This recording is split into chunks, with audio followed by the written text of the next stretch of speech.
Այս բարոյականության համար գտնալով որ բարապանությունը մեզ զորացնի, մեզ կքաշալիրի եւ ինչպես այս արդու գսեինք բաշտամունքին ադենը երախտաբարդության մեջ զորություն մգա, ուժ մգա եւ որ երախտաբար գլանք փոխանակ միշտ կանգադիլ եւ որ երախտաբար դլանք աստուծո այն ադեն ինքը գգադարե իր բոլոր խոստումները մեզի համար դրդա որ միշտ այս հոգիով մնանք գիտնալով որ մեր Աստված հավատարիմ Աստված մնե ինչ որ ալալա մեր բարակաները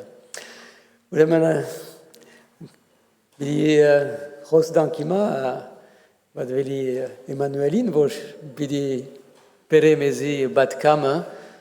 թե Աստված ինչ կուզել մեզի ես միշտ այդ ցևով միշտ երբ որ եկեղեցի գուկամ միշտ այս պապակ ունիմ թե Աստված ինչ պիտի ասե անցյալոր ուրբաթօր երդասարտներով խոսակցություններ ունեինք եւ գարցնեի իրենց թե դուք երբ որ բաշտամունքի գուկաք ինչ սպասեք արդյոք բամը գսպասեք ընդունիլ կամ բամ պիտի դակ Եվ երդասարտները սինիզիկ և տուն ինչ կսպասես տուն։ Ես և որ գուկան բաշտամունքին կսպասեմ, որ Աստված խոսի։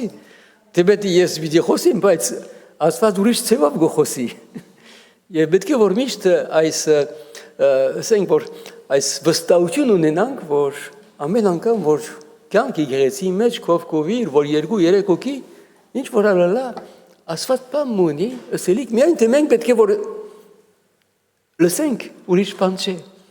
Ուրեմն հիմա խոսք պիտի տանք Էմանուելին, որ ինքը պիտի բերե մեզի բատկամը եւ վստահ եմ, որ Աստված մեզ պիտի օրհնի իր խոսքին միջոցով։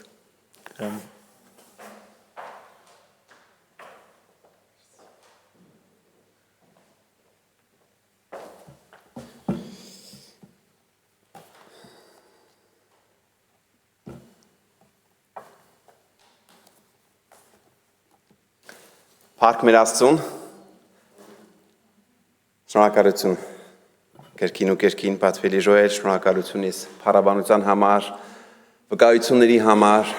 փառք մեր Աստծուն ես եկեղեցու համար, փառք մեր Աստծուն իր հավատարմության, իր սիրո համար եւ իր խոսքի համար։ Ես ուրախ եմ, որ այո կարող ենք Աստծո խոսքը խոսել, լսել, լծվել, սնվել Աստծո խոսքով եւ կարող ենք Աստծո խոսքով կրկին այս օրը, այս հրաշալի օրը, բարի եւ լավ օրը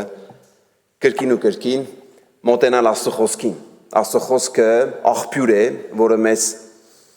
ոչ միայն սնում է մեր ամբողջ մեր էությունը, այլ հավիտենական կյանքի աղբյուր է։ Կյանք է տալիս Աստծո խոսքը։ Աստծո խոսքը այնպիսի մի աղբյուր է, որը գալիս է մեր կյանքի մեջ եւ ոչ միայն մեզ է տալիս այդ ծնունդը, այլ մենք ինքներս սնվելով մենք դառնում ենք օրհնություն, ուրախություն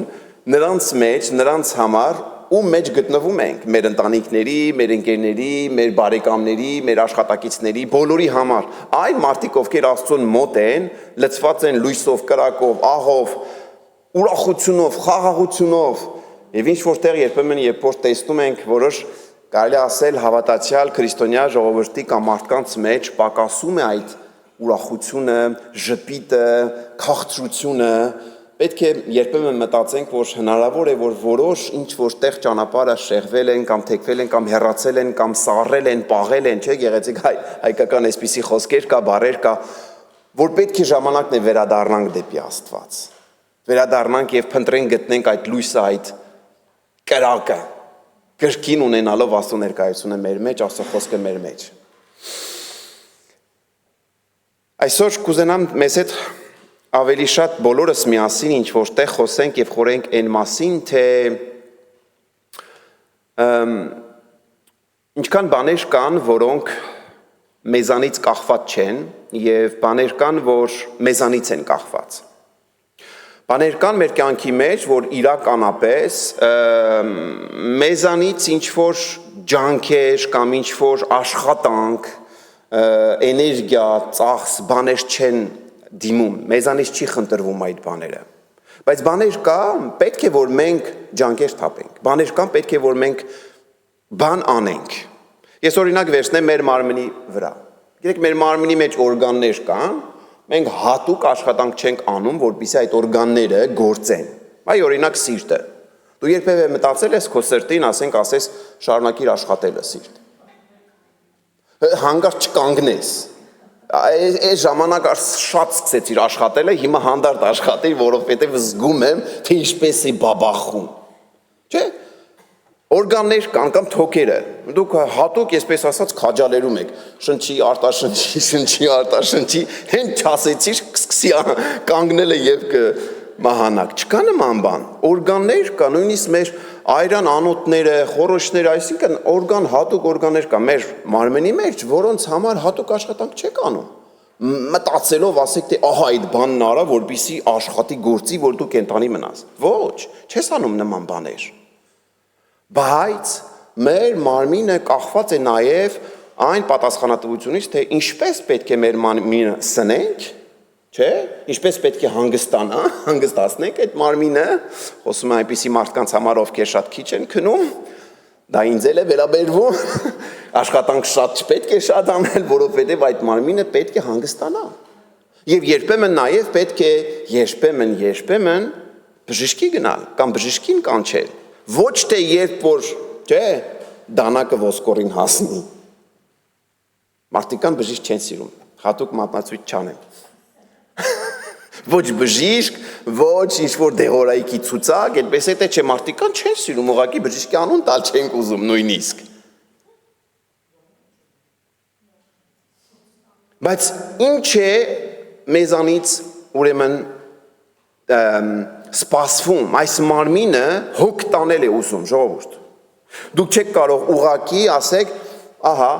կարող եմ ինչ ուզենամ ուտեմ, ինչպես ուզենամ քնել, ինչքան ուզենամ աշխատել եւ հետո հետևանքների մասին առանց մտածելով պատկերացնես, որ ամեն ինչ լավ կլինի։ Ոչ, օրերից մի օր քո մարմինը քեզ ասի, ստոպ, մի բան կա, որ պետք է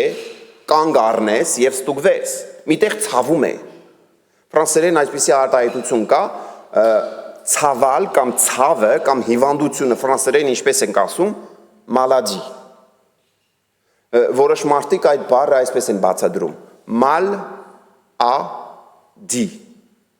mal di quelque chose, հիվանդությունը ինչ-որ մի բան է, ցավը ինչ-որ մի բան է ասում,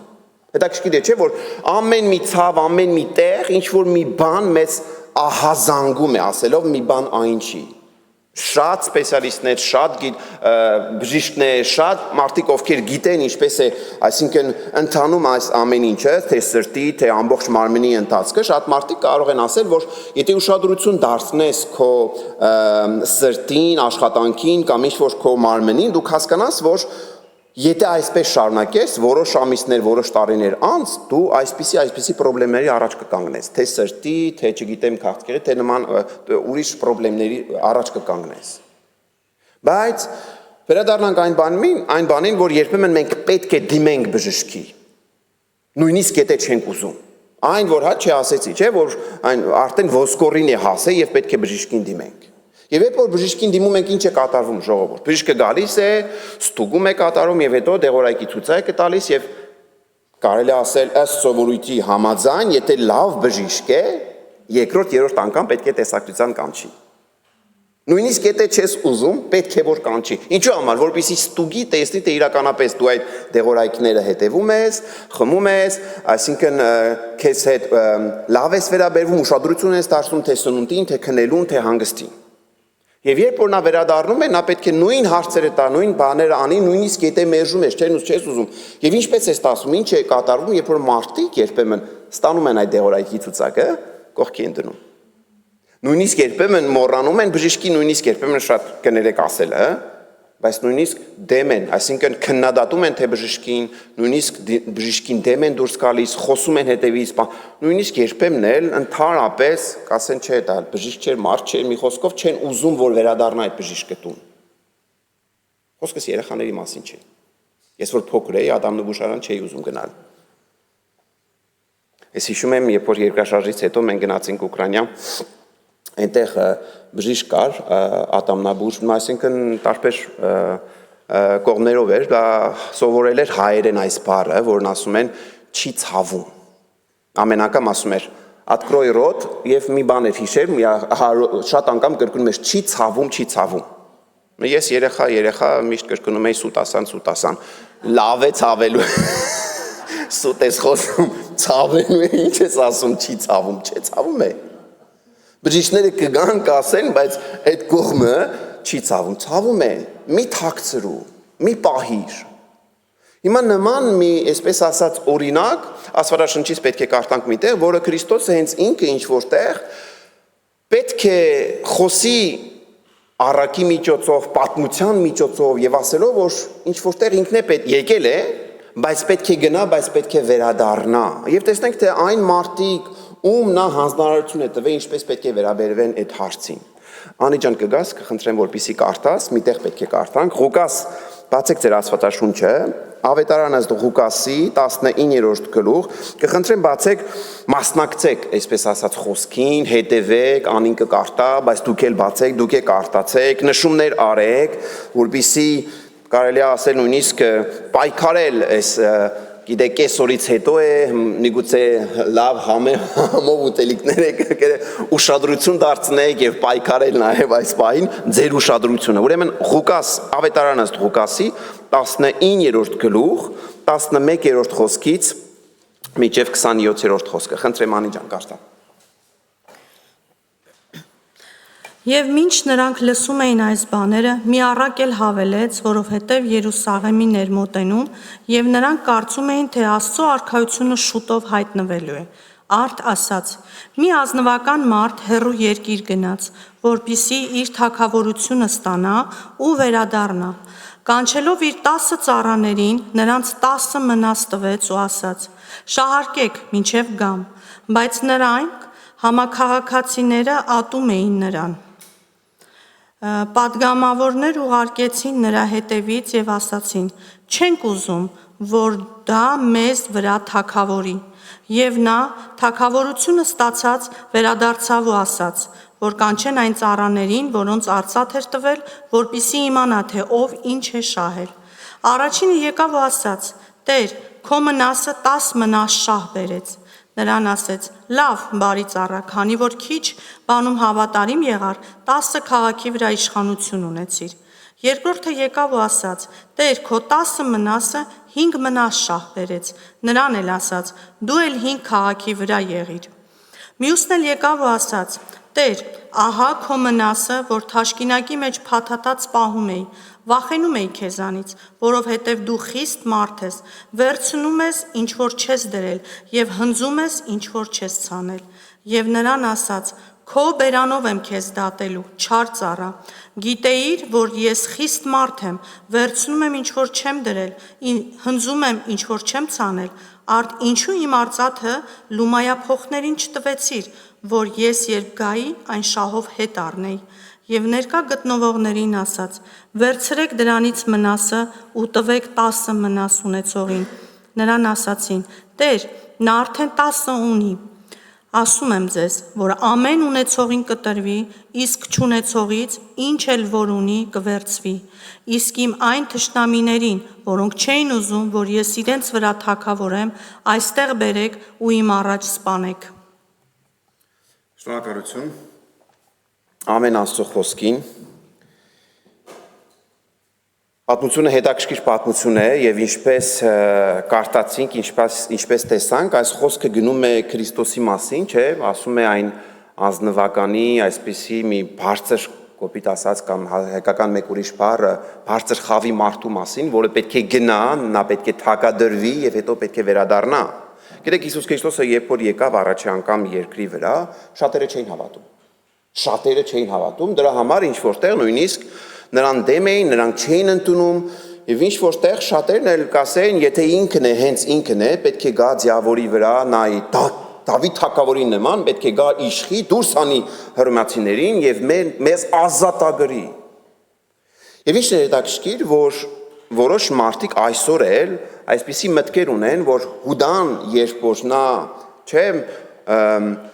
այդ քայլը կատարեց, ամենապիղծ, ամենավատ քայլը կատարեց Հիսուս Քրիստոսի նկատմամբ, որոշ մտքեր կան մարդկանց մոտ, ասելով, որ նա միտքը այն չէր, որ Հիսուս Քրիստոսը պետք է սպանվեր։ Նրա միտքը այն չէր, որ Հիսուս Քրիստոսին ծախեր, դա չէր նրա միտքը։ Նրա միտքը ավելի շատ այն էր, որ Հիսուս Քրիստոսին տա, ուրեմն մարդկանց այդ ճնշման իրավիճակի մեջ գցի, որպեսզի Հիսուս Քրիստոսը ջղայնանա, եւ նա այդ ժամանակ իրականապես թուրն առնի, սուրն առնի, ինչ որտեղ ամեն ինչ զորությունը ցույց տա եւ մեզ ազատի։ Բայց Քրիստոսը չէր եկե ազատելու, այսպես ասած, հռոմեական կասրությունից կամ թագավորությունից, չէ, այդպիսի թագավորություն, այդպիսի մոտեցումով Հիսուս Քրիստոսը այդ ժամանակ չէր եկե։ Հիսուս Քրիստոս եկավ նոր թագավորություն բերեց, բայց սրտերի մեջ։ Եվ նման մոտեցումը շատ սխալ մոտեցում է, աստվածաբանական շատ սխալ լրիվ ուրիշ շեղված մոտեցում է, որ Հուդայի մոտեցումը լավ ճիշտ մոտեցում էր, նրա միտքը դրական մոտեցում էր, նման բան չկա։ Հուդան միտումնավոր Հիսուս Քրիստոս եկել էր, գիտեր ինչ էր անում։ Հիմա եթե մի քիչ առաջ գնանք, հասկանանք, թե Հիսուս Քրիստոսն այստեղ ինչ է խոսում։ Հիսուս Քրիստոսն ասում է, որ ինքը պետք է գնա եւ պետք է վերադառնա։ Եվ Հիսուս Քրիստոսը եւ պետք է որ վերադառնա, նախքան նրա գնալը, նա ինստրուկցիաներ, նա ինչ-որ ինֆորմացիաներ, նա ինչ-որ բաներ է ասում թողնում, ասելով ես կվերադառնամ, բայց այս արեք, այս արեք։ Ահա ձեզ տալիս եմ ինչ-որ գործողություն կատարելու, ինչպես մի կարելի է ծնող կարող է տնից գնա եւ ասի երբ որ հետ պետք է վերադառնամ, այս բաներն արվի։ Դա կարող է հիմնարկության ինչ-որ մի գլխավոր, չէ, շեֆը ասելով ես գնում եմ, բայց ես ասում եմ այս պետք է անեք, այն պետք է անեք, եւ դուք ինքներդ պետք է ձեր ժամանակը դրսևորեք, պետք է հավատարիմ գտնվեք եւ ձեր գործը անեք։ Չգիտեմ դուք այդ ժամանակին չեք անում, երբ որ ձեր, չէ, շեֆը ձեզ առանձին է թողնում, ձեր ժամանակը ինչպես եք օգտագործում, շատ հետաքրքիր հարց է։ Ես երբ որ նաեւ աշխատում էի ուրեմն գործարաններում, ստացվում էր պահեր, որ այո, շեֆը մեր գլխին չէր, մեզ հետ չէր, բայց աշխատանք էր ուրեմն, չէ՞։ Ասում որ ես պետք է անես, ես պետք է անես եւ ամեն մեկը դրսեւորում ենք մեր ժամանակը, որոշ մարդիկ կվերցնեն 30 րոպե աշխատանքն անելու համար եւ մի ժամ հանգստանում էին, որոշ մարդիկ ժամուկես հանգստանում են, վերջի ժամանակը գալիս էր, կասեն, չէ, ժամանակ չունեցա, տարբեր մարդիկ տարբեր ձևերով են դրսևորում իրենց աշխատանքը եւ վերաբերվում այդ պատասխանատվություններին։ Հիսուս Քրիստոսը շատ պարզ հստակ ասելով, բառերով նա ասում է, ես պետք է գնամ, բայց պետք է վերադառնամ։ Հիմա այս պատմության մեջ շատ բաներ ենք տեսնում։ Հետաքրքիրն այն է, որ տեսնում ենք նաեւ այնպիսի մարդկանց, ովքեր հենց ի սկզբանե, հենց ի գլխից, հենց լրիվ սկզբից նրան ասում են, մենք չենք ուզում, որ նա մեր վրա գա եւ թագավորի։ Ինչպես մի որոշ ընտանիքների մեջ երեխաներ կան, չգիտեմ լսած կաք, երեխաներ կան, նրանք չեն ուզում, որ իրենց ծնողները լինեն իրենց ծնողները։ Ես լսել եմ շատ մոտ աղբյուրներից, որ կասեն երեխաներ, ես չեմ ուզում, որ դուք իմ ծնողները լինեք, ես կուզենայի ուրիշ ընտանիքի մեջ ծնվեք, կամ ես ինչի ընտանիքի մեջ, նա ինձ լիներ հայր, նա ինձ լիներ մայր։ Կամ նույնիսկ շատ անգամ հիմնարկությունների, գիտեք, չափահաս մարդիկ կարող են ընտրել այս հիմնարկությունն աշխատեն, այն հիմնարկությունն աշխատեն, որպեսզի այն մարդը իրեն շեֆ լինի, այն մարդը իրեն շեֆ լինի։ Okay։ Եկեղեցիները նույնիսկ այսօր այնքան բազում շատ են, որ կասեն, չէ, այս ինչ եկեղեցին դուրս չի գալիս, այս ինչ հովիվները դուրս չեն գալիս, եւ մենք ենք որոշում ուր ուզում ենք ուր գնանք։ Բայց հետաքրքիրն այն է, որ այս պատմության մեջ այս մարդիկ հատուկ ասում են, այս մարդը թագավոր պետք է գա, բայց հետաքրքիրն ինչն է, ժողովուրդ։ Այդ երկիր այդ թագավորին է պատկանում։ Այսինքն ուզես չուզես այդ մարդը պետք է գա։ Բայց իրենք ցույց են տալիս իրենց սրտի դիրքը, իրավիճակը, իրենք ինչպես են վերաբերվում այդ թագավորի նկատմամբ։ Եվ կան մարդիկ, խոսքը գնում է արդեն մարդկության ամբողջ մեծատառով մարդկության մասին եւ Աստծո մասին, որը պետք է գա եւ պետք է օրերից մի օր թագավորի։ Եվ մարդիկ կան, ասում են, ես չեմ ուզում։ Ես չեմ ուզում, որ Աստված թագավորի իմ կյանքի վրա։ Իմ կյանքի, իմ ընտանիքի, իմ փողերի, իմ ծրագրի, ես չեմ ուզում Աստված այդ բանն անի։ Ես մերժում եմ։ Հիմա դեռ դրա մասին կխոսեմ, կան նաև քրիստոնյաներ, շատ ներողություն, շատ ցավալի, այսպես ասած իրավիճակ է, բայց քրիստոնյաներ էլ կան, որոնց կյանքի մեջ տեսնում ենք, որ Աստված իրականում չի թագավորում։ Ինչպես ենք դա տեսնում։ Ես տեսնում եմ, ես չեմ ամաչել ասելով, որ իրականում կան մարդիկ, ովքեր կիրակի օրերը, այսինքն կամ այն ժամանակ, երբ որ հավաքվում ենք ժողովների ժամանակ, տեսնում ենք կամ տեսանելի ձևով երևում է, որ Աստված թագավորում է փառաբանության, երգերի, աղոթների, խոսքերի մեջ, բայց շատ հետաքրքիր հարց է տեսնելու այն, թե շաբաթվա մեջ այդ նույն Աստվածը իրենց կյանքերը թագավորում է թե չէ։ Իրենց մտքերը թագավորում է թե չէ, իրենց բառերը, խոսքերը թագավորում է թե չէ, իրենց արարքները թագավորում է թե չէ, եւ դա այդ խաստը բոլորիս է վերաբերվում, ինձանից սկսած։ Իրականապես, գիտեք, դա կարող ենք տեսնել մարդկանց խոսքերի միջոցով, մարդկանց քայլերի միջոցով, երբեմն մարդկանց նկարների միջոցով սոցկայքերի մեջ, երբեմն մարդկանց, չէ, կոմենտարների միջոցով, թե այդ մարդիկ ինչպես են թույլ տալիս, որպեսզի Աստված թագավորի իրենց սրտերը, իրենց կյանքերը, որովհետև հասկանանք մի բան, այսօրվա դրությամբ Աստծո թագավորություն հասկացողությունը դա ինչ որ մի տեղ չի։ Չեն կարող ասել գնացինք, չգիտեմ, Երուսաղեմ, գնացինք Իսրայել, այդտեղ Աստծո թագավորությունը։ Նման բան չկա, ժողովուրդ, Աստծո թագավորությունը սրտերի մեջ է։ Այդտեղ է սկսվում։ Աստծո թագավորությունը դա ինչ որ մի տեղ չէ, դա մեր սրտերի մեջ։ Աստված ասեց, ես գալիս եմ, ես քո նոր տաճար մարդկանց ձեռքերով սարքած տաճարների մեջ չեմ բնակվելու, ես սրտերի մեջ, ձեր սրտերի մեջ պետք է բնակվեմ։ Եվ թագավորությունը գալիս է սրտերի մեջ։ Եվ հարցը հետևյալն է, այդ թագավորության մեջ ով է թագավոր։ Ինչքան իրականապես տալիս ես թագավորություն, ինչքան տեղ ես տալիս այս թագավորին, թե չէ։ Դա խոսքը գնում է քրիստոնյաների մասին։ Հետևյալ բառը շարունակելով ասեմ նաև այն է, որ իրականապես հարցը այն չէ, որ Աստված ներկա է թե չէ, եկել է թե չէ, տեսնում եմ Աստծուն թե չէ, հարցը հետևյալն է, ես իրականապես իրեն ենթարկվում եմ թե չէ,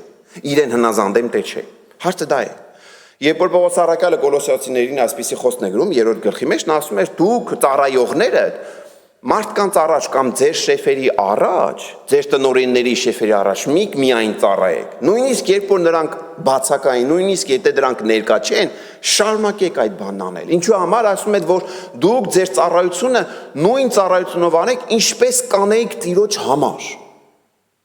Ասում է ինչ է ասում պարզապես։ Նա ասում է, որ Տերը ներկա է։ Դուք ունեք գլխավոր, այսինքն մարդիկ ձեր գլխների, բայց դուք ծառայում եք նրանց, բայց հասկացեք, որ դուք Տիրոջն եք ծառայում, որովհետև ձեր վարկով, քայլով, հնազանդությունով, հեզությունով, խոնարհությունով դա անում եք Տիրոջ Աստծո համար եք անում։ Ինչպես է ստացվում, որ կրկնում եմ, էլի ասում եմ, թե մենք, այսինքն քրիստոնյաներս, հավատացյալներս Աստծուն հավատում ենք, բայց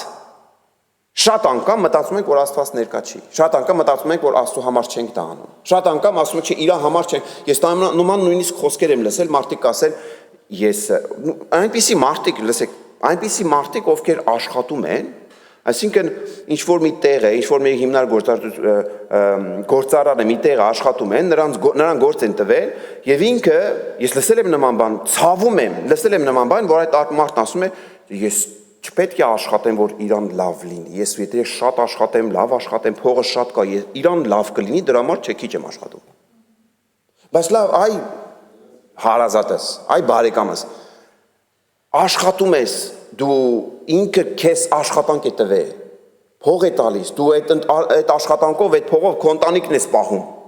Ինչպես դու ասես, ես չաշխատեմ, իրան լավ չլինի։ Դուք հասկանում եք, ու մինչև ուր պետք է գնա։ Եվ կրկնում եմ, ցավոք սրտի նույնիսկ եկեղեցու մեջ նման մտքեր կա։ Ես եթե ծառայեմ, ես եթե աշխատեմ, ես եթե դա անեմ, դա այս եկեղեցուն լավ կլինի, այս մարդկանց լավ կլինի կամ այս հովիների լավ, եւ նման մտքերով առաջնորդվելով ուղղակի ասում, դու ինքդ քեզ ես վատություն անում։ Եվ հեռանում ես ընդհանրապես Աստվածաշնչի մոտեցումից, որտեղ Աստված տեսնում է քո սիրտը, քո միտքը, ինչպիսի հոգեվոր մոտեցում եւ հասունություն ունես նաեւ։ Հիսուս Քրիստոսը, այո, նա ասում է, նա պետք է գնա, եւ տեղեր կա իրականում մենք մենակ կմնանք, ինչ որ տեղ։ Խոսքը չի գնում այն մասին, որ Աստված ներկա չի, Աստված ներկա է, բայց երբեմն ինձ հետ կհամաձայնվեք, եթե ես ասեմ, երբեմն մենք մեզ մենակ ենք զգում։ Երբեմն, այո, եկեղեցու հետ չենք, երբեմն քույր եղբայրները մեզ հետ չեն, երբեմն աղոթում եք եւ իրականապես մենակ եք ձեզ զգում։ Այդպիսի բաներ կան։ Ստացվել է։ Սա ստացվել է, որ ինչ որտեղ անապատ եք, չէ, անցնում, ստացվել է, որ չկա շունչ, չկա զգացմունք, չկա ուրախություն, նման պահեր լինում են։ Եվ պահեր էլ կան, որ իրականապես մենակ եք, չկա մեկը, որ դες քաջալերի, չկա մեկը, որ նամակ ուղարկի, չկա մեկը, որ աղոթի, չկա մեկը, որ ասի, ահա դու կարող ես իմ ուսի վրա ուղղակի հիմնվել, թեքվել եւ ես քեզ ուժ կտամ, ես կաղոթեմ, չկա, դուք մենակ եք։ Եվ այդ պահերին մենակ լինելու մենակ ժամանակ դա էլ է փորձություն, փորձառություն, այդ փորձի տեստի ինչ որտեղ վիճակով եք անցնում։ Եվ այդ ժամանակ այո, ինչպես Հիսուս Քրիստոսը այս առակի մեջ պատմության մեջ ասում է, նա պետք է գնա, եւ այդ ընթացքում այն մարդկանց ում հանձնարարություն է տվել, ինստրուկցիա է տվել ասելով, որ ահա այս փողը, այս գործը պետք է անեք, եւ նա էլ ներկա չէ հիմա այստեղ։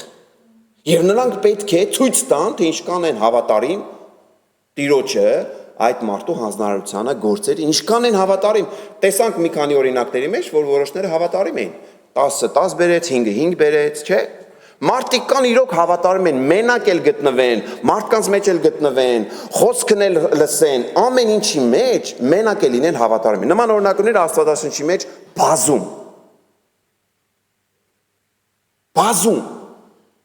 Ես այսօր խոսում էի Նոյի մասին։ Նոյը մտածում է, որ շատ տեղ է, շատ մենակ էր։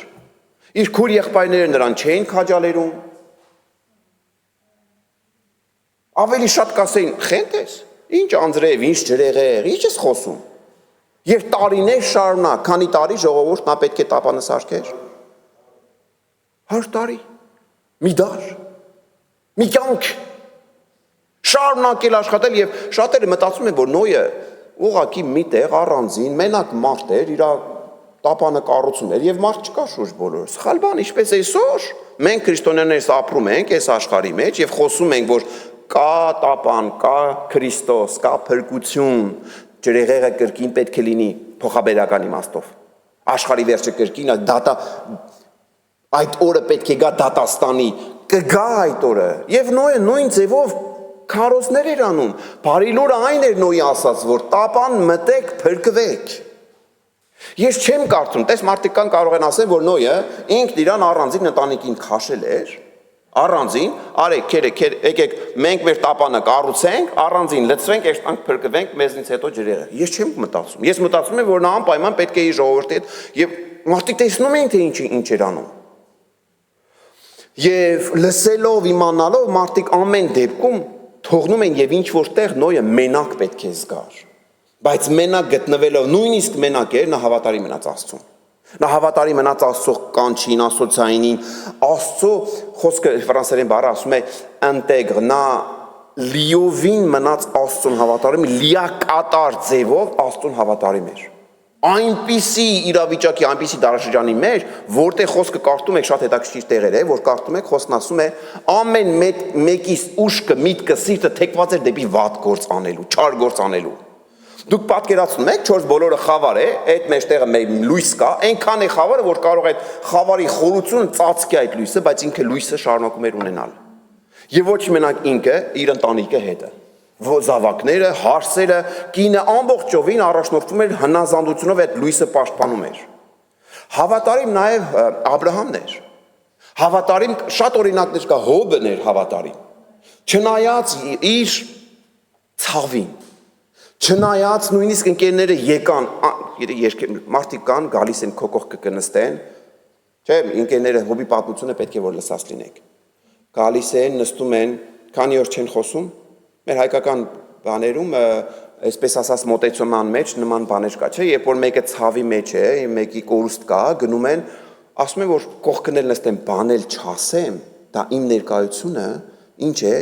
մխիթարություն է, հոգևոր մխիթարություն է, սփոփանք է, նույնիսկ բան չասես։ Եվ Հոբի օրինակի մեջ, իդեպ որոշ մարդիկ ասում են, որ Հոբի այն տեղը, որտեղ նա ծնվել մեծացել է խոսքը, որոշ մարդիկ ասում են, որ դա հին Հայաստանի շրջանն է եղել։ Մի խոսքով։ Էլի հայերը իրենց նած պետք է ասեն։ Ամենտեղ հայ է։ Վերադառնանք Հոբին եւ իր ընկերներին։ Գիտեք քանի օր գալիս են ընկերները, քանի օր լուր են կենում։ 7 օր։ Նստած կողք մի բան չեն ասում։ Մեկը կասել լավ կլիներ, այդպես է շարունակվել, բայց ոչ։ 7 օրից հետո սկսում են խոսել։ Բայց ինչ ասում են, դա մեղադրանքները Հոբի հասցեին։ Եվ Աստված, երբ որ պետք է Հոբի ընկերների հետ խոսի, կասի, այ, լավ կլիներ լռեիք գրքին։ Եվ Հոբը, չնայած այդ ամեն ինչին, Հոբը մնում է հավատարիմ։ Նույնիսկ այն ժամանակ, երբ որ կինը հակառակ է խոսում, ասելով, անիծիր, հավիր, ետ կանգնիր, մահացիր էլի այն մարդ, ինչ է շարունակում։ Գիտեք, շատ անգամ այդ խոսելով ճիշտ է, որ կնոջը այսպես ասած բացասական կողմով ենք նայում, բայց ասեմ, որ կինը Հոբի կինն էլ էր տանջվում։ Հոբի կինն էլ էր երեխա կորցրել։ Հոբի կինն էլ էր այդ իրավիճակի մեջ ցավ եւ մխկտանք ապրում։ Դա նորմալ ինչ որտեղ այդ ժամանակ ինչ որ երբեմն մարդիկ կան կորցում են, խելագարվում են, բաներ կասում են առանց պատկերացնելու, առանց հասկանալու, առանց հետևանքների մասին մտածելու։ Բայց ամեն դեպքում այդ ամեն ինչի մեջ Հոբը հավատարիմ մնաց, թեկուզ եւ մենակ գտնվեց։ Մենակ, ամեն երեխա չկա, ընկերներ չկա, կին չկա, այն օգնականը, որ նրա կողքին պետք է օգներ, չէ, օգնական լիներ, չէ, չեղավ, բայց նա մենակ գտնվեց, բայց նա հավատարիմ մնաց։ Ահա, թե ինչ է պահանջում, ահա թե ինչ է ասվում, ահա ինչ է դիված, ինչ է խոսում, երբ որ Հիսուս Քրիստոսը գնում է եւ նա պետք է վերադառնա։ Գիտեք, շատ անգամ ստացվում է, որ մենք մի քիչ հետո ավարտում եմ, չգիտեմ երբ, բայց մի քիչ հետո ավարտում եմ։ Ինչ է ստացվում, երբ որ մենք այսպես ասած պահեր ենք ապրում, որտեղ հաղթանակ է եւ այդ հաղթանակը ապրում ենք եւ հիշելով այդ հաղթանակի օրը, գիտեք, բաներ կա, չէ, սպեսիալիստները կրկին ասում են, որ բաներ կա մեր հիշողության մեջ տպագրվում է, ինչ որ տպավորվում են այդ բաները։ Եվ շատ բաներ կա, եթե նույնիսկ տեսնենք մեր աչքերով կվերհիշենք։ Բաներ կան հոտառությունը, հոտը նույն հոտը առնում ենք եւ վերհիշում ենք։ Բաներ կա համով ենք կամ լսելով ականջներով։ Հիմա Դավիթի պատմությունը ինչու եմ ուզում այստեղ անել։ Դավիթը, գիտեք, որ ուրեմն Գոլիաթի դեմ ելավ պատերազմի, գիտեք, որ նա ինչ արեց, Դավիթը ելավ եւ Գոլիաթի գլուխը կտրեց, նա հաղթեց, այսպես ասած, Գոլիաթին, բայց երբ որ ժամանակն անցնում է, Դավիթը մի օր պետք է Սավուղից փախչի, որովհետեւ Սավուղը ինչ է անում, հետապնդում է, ուզում է Դավիթին սպանի ինչի պատճառով կրկին, որպեսզի հանկարծ ինքը չդառնա թագավոր, որովհետև լսել է, որ նա պետք է դառնար։ Ես ստացվում է մի պահ, եւ դա կարդում ենք առաջի թագավորած, եթե ուզում եք նշումներ ունեցողներ կան, այստեղ կարող եք բացել առաջի թագավորած 21-րդ գլխի մեջ, 8-րդ խոսքից, Դավիթ թագավորը փախչում է Սավուղի երեսից, հեռու ուրեմն սկնում է եւ մի պահ գալիս հասնում է այնպիսի միտեղ, որ նա Աքիմելիքին պետք է ասի, ձերքի տակ ինչ նիզակ, ինչ սուր կա, այսինքն նա փախնում է եւ պետք է գնա թեկուզ թշնամիի երկիրը, կողքի հարևան երկիր թշնամիի, բայց ուզում է ինչ-որ մի զենք, ինչ-որ մի բան ունենա։ Եվ երբ որ կարդում եք այս տեղը, առաջի թագավորած 21-րդ գլխի մեջ, 8-րդ խոսքի մեջ ասում է Դավիթը Աքիմելիքին պետք է ասի, ձերքի տակ նիզակ, սուր, ինչ կա, որովհետև սուրս ու զենքերս հետս չվերցրի, քանի որ թագավորի գործը շտապ էր, նա այստեղ խիտրի գտնվելով ասում է, որ ինձ թագավորը ուղարկել է ինչ-որ գործով, ես շտապ դուրս եկա, հիմա զենք չունեմ, բայց իրականում ինքը փախչում էր Սավուղից։ Եվ զենք էր ման գալիս, եւ Աքիմելիքին ասում է զենք տուր, եւ գիտեք ինչ զենք է Աքիմելիքը այստեղ գտնում իրեն տալիս, որն է տալիս, Աքիմելիքը քահանան ասում է, ահա Փղշտացի Գոլիաթի սուրը, որ սուրն է դա այն սուրն է, որը Դավիթ թագավորը օգտագործել է գլխատելու Գոլիաթին։ Բայց հիմա ինչու համար է մեծ պատմությունն անում։ Նրա համար եմ անում, որ երբ որ Դավիթը բոլոր ժողովրդի թագավորության առաջ գլխատեց Գոլիաթին, այդ բոլոր մարդիկ կանչում էին Դավիթ, ուռա, թագավոր, ուժեղ, զորավոր, այս ինչ ուժեղ է։ Դրանից մի քանի ժամ առաջ եղբայրներն ասում են, այս ինչի էս եկե, չէ՞, խոսում էին նրա դեմ հակառակ, բայց հիմա ինքը դարավ զորավոր, երբ որ Գոլիաթին հաղթեց։ Բայց այս պատմության, այս ընթացքի մեջ նույն սուրը, որը պետք է հաղթանակ հիշեցներ այս իրավիճակի մեջ, Դավիթը թեկուզ հաղթանակ հիշեց, բայց նա մենակ էր, փախչում էր եւ նա գտնվեց շատ վատ իրավիճակի մեջ։ Եվ ինչն է հետաքրքիր, որ Դավիթը գտնվում է այս իրավիճակի մեջ նաեւ հավատարիմ։ Ուրեմն բաներ կա այսօր մեր փորձությունների մեջ, մեր դժվարությունների մեջ հնարավոր է լավ հիշողություններ բերեն, բայց հնարավոր է նաև որ վատ իրավիճակի մեջ այդ քայլերը, այս հիշողությունները ձեզ հիշեցնեն, որ ահա թե ինչ փորձություն ես ապրում, ինչ դժվարություն ես ապրում, բայց մի մոռացիր Աստված քեզ հետ է։ Մի մոռացիր Աստված քեզ հետ է, մի մոռացիր Աստված ասում է ես կգամ, ես կվերադառնամ։ Ես անպայման պետք է վերադառնամ։ Եվ Հիսուս Քրիստոս ինչ ասում է դա անում է, նա մարդ չի որ խափի։ Նա վերադառնում է եւ երբ որ վերադառնում է անպայման ամեն մեկին, այսպես ասած, պետք է իր պատասխանը տա։ Անպայման։ Գիտեք, մենք հավատանք, չհավատանք, շատ անգամ լսել եք այդ մասին, տեսնենք, չտեսնենք, Աստված գոյություն ունի, Աստված պետք է վերադառնա, եւ նույնիսկ այն մարդիկ, եթե չուզենան, որ Աստված պետք է թակավորի, նա կգա եւ կթակավորի։ Կգա եւ կթակավորի։ Դու հավատաս, Աստված պետք է իր փառքը ցույց տա, եւ գիտեք, երբ այս վերջերս, ես էլ ասեմ, պետք է վերջացնեմ, այս վերջերս մի բան լսեցի, հետաքրքիր, որ մարդիկ կան, այսպես ասած, մաթեմատիկական մոտեցումներ ունեն։ Բացատրեմ։ Մարդիկ կան կասեն, եթե ես մտածեմ, որ Աստված ուրեմն գոյություն չունի, իմ կյանքը կապրեմ ինչպես ուզում եմ, կօգտվեմ հաճույքներից, ինչ ուզում եմ անում եմ, որովհետև մտածում եմ, որ Աստված գոյություն չունի։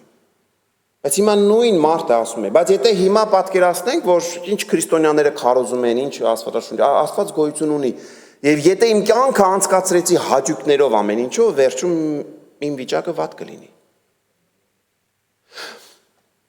Հիմա այդ նույն մարդն ասում է, հիմա ես որոշեմ մտածելով, թե Աստված գոյություն ունի, նույնիսկ եթե չեմ հավատում։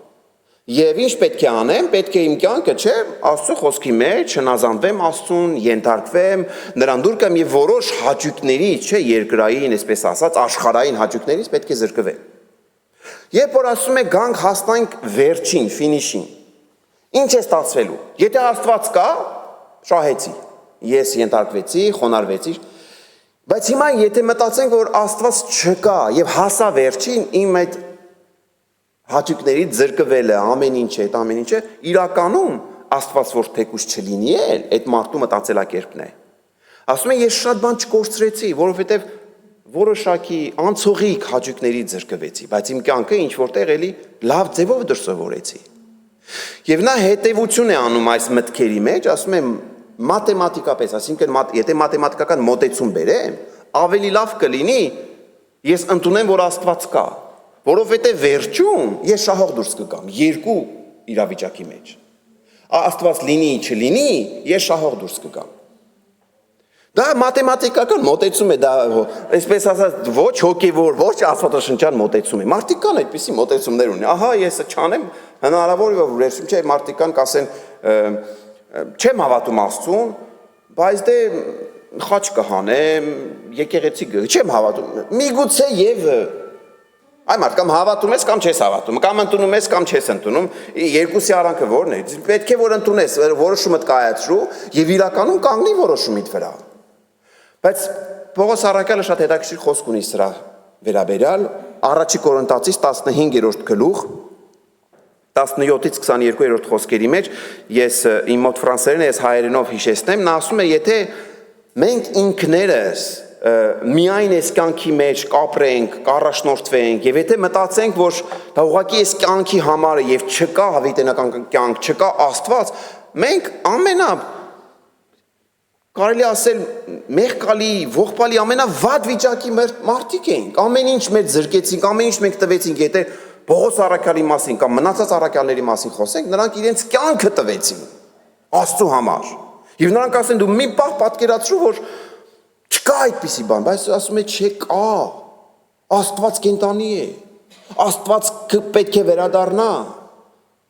Աստված ինչ որ ասել է պետք է անի։ Հիմա հարց բոլորիս, ինչ ենք մենք անում, երբ որ Աստված գնացել է եւ ասել է պետք է գա, ինչ ենք մենք անում հիմա, մինչև նրա երկրորդ վերադարձը, ինչ ենք մենք անում որպես քրիստոնյաներ, հավատացյալներ, ինչ ենք մենք անում նրանք, այսինքն խոսքս վերաբերվում է այնպիսի մարդկանց, ովքեր չեն հավատում, ինչպես է վերաբերվում այս ամենին։ Նա պետք է գա եւ պետք է թակավորի, նա է թակավորը, նա է արարիչը։ Իրան ենք պատկանում։ Նա է ստեղծեց ամեն ինչը, օրերից մի օր պետք է գա, պետք է համերաշխեցնի ամբողջ տիեզերքը իրեն հետ եւ բոլոր ծնկերը ուզեն, չուզեն պետք է խոնարհվեն իրար առաջ։ Ավելի լավ կլինի, որ կամավոր դա լինի։ Լավ կլինի բոլորի համար։ Եվ խոսքը վերջացնում են դժվար լսելու խոսքը Հիսուս Քրիստոսն ասում է, այստեղ բերեք նրանք ովքեր թշնամիներ, որովհետև թշնամին այսինքն դեմ են, չեն ուզում որ Հիսուս Քրիստոսը գա եւ թակավորի։ Ղուկաս 19-րդ գլխի վերջի խոսքերն եմ կարդում։ Հինց հիմա թշնամիներին, որ չէին ուզում նրանց, որ իրենց թակավորեմ, այստեղ բերեք իմ առաջ, սպանեք։ Այսինքն դատաստանը կա։ Ուշ թե շուտ պետք է լինի։ Չես կարող ասել վերջում կորոշեմ, չէ, այստեղից պետք է որոշես։ Եվ որոշումդ միայն եկեղեցու մեջ չպետք է տեսանելի, ապրելի լինի, պտուղները պետք է նաև լինի շաբաթվա բոլոր օրերը քո ամբողջ կյանքում, թեկուզ եւ եկեղեցու մեջ չես, թեկուզ եւ քո եղբայրները քեզ չեն տեսնում, չեն նայում, եւ այն պահը չի եկել, որ դու ասես հալելույա փառք Աստծո, չէ, դու տունն ես, առանձին ես, բայց Աստված տեսնում է քեզ։ Որն է մեր ընտրությունը, որն է մեր քայլերը, Աստված ամեն տեղ ներկա եւ ինչպես եմ ես վերաբերվում ամեն ինչին։ Թակավորում է Աստված մեր սրտերը ամեն տեղ, ամեն բանի վրա, թե ոչ։ Աղոթենք։ Տեր Աստված ամենակարող փառք, պատիվ, զորություն։ Արժանի ես փառքերի Տեր։ Այո, դու ես մեր Տերը, Տիրականը, դու ես արարիչը, ամեն բանի Տերը դու ես։ Եվ մեծ ուրախություն մեզ, որ դու ես Տեր ու Տիրականը եւ դու ես Աստվածը, որովհետեւ դու ոչ միայն ամենակարող Աստված ես, այլ նաեւ բարի Աստված ես։ Դու սիրող Աստված ես, ներողամիտ Աստված ես։ Դու համբերատար Աստված ես։ Եվ դու հավատարիմ եւ դու Տեր իմ Աստված գթասիրտ Աստված ես եւ սիրում ես մեզ եւ չես նայում մեր շատ խոսքերին, շատ գործերին, շատ քայլերին, այլ Տեր կրկին ու կրկին խոսում ես մեզ հետ։ Եվ ինչպես ասվեց մի քիչ առաջ, մենք ուզում ենք ստանալ քո խոսքը, մենք ուզում ենք լցվել քո խոսքով եւ ուզում ենք կատարել քո կամքը եւ քո խոսքը։ Նույնիսկ եթե չենք զգում, չենք տեսնում եւ մարմնապես ինչ որտեղ չենք իրականապես չենք դիպչում, բայց գիտենք հոգեվորապես, որ դու ներկա ես, օգնիր մեզ Տեր, քո կամքի մեջ լինենք։ Դու պետք է գաս, դու քո թակավորությունը արդեն սկսվել է։ Թակավորիր մեր սրտերը, մեր կյանքերը, մեր ծրագրերը, մեր մտքերը, մեր ամեն ինչը քո ձեռքերի մեջ են կրկին ու կրկին տալիս։ Եթե քո աղոթքն է անկեղծ, այս աղոթքը քո եղբայր, բարեկամ, համոզված եղիր, որ Աստված լսեց քո աղոթքը, եւ եթե դա դեռ չի եղել եւ դեռ իրականում Աստված չի թակավորում քո սիրտը, դա պարզ աղոթք է, որ դու կարող ես անել, ասելով, որ այո, եկ թակավորիր իմ սիրտը, իմ կյանքը, իմ միտքը, իմ ապագան, իմ ամեն ինչը, ես իմ ամբողջովին տրվում եմ, ամբողջ էությունս տրվում եմ քեզ։ Ուզում եմ, որ քո ճանապարհով քայլեմ, որովհետև գիտակցում եմ, դու ես ճանապարհը, ճշմարտությունը եւ կյանքը, Հիսուս Քրիստոս։ Ոչ մեկ հոր մոտ չի կարող գալ, եթե ոչ քեզանով։ Քեզ փառք լինի, Հայր, Հիսուս Քրիստոսի անունից։ Եթե այդ աղոթքը արեցիր, համոզված եղիր, Աստված լսեց եւ պետք է ցույց տա, հայտնի իր սերը, ներումը եւ քեզ հավիտենական կյանք պետք է ապարգևի։ Շարունակիր խոսքը կարդալը, շարունակիր հետևել Աստծուն եւ պետք է պտուղները տեսնել։ Փառք ես մեր Աստված, Հայր, Որդի, Սուրբ Հոգի։ Ամեն։ Ամեն։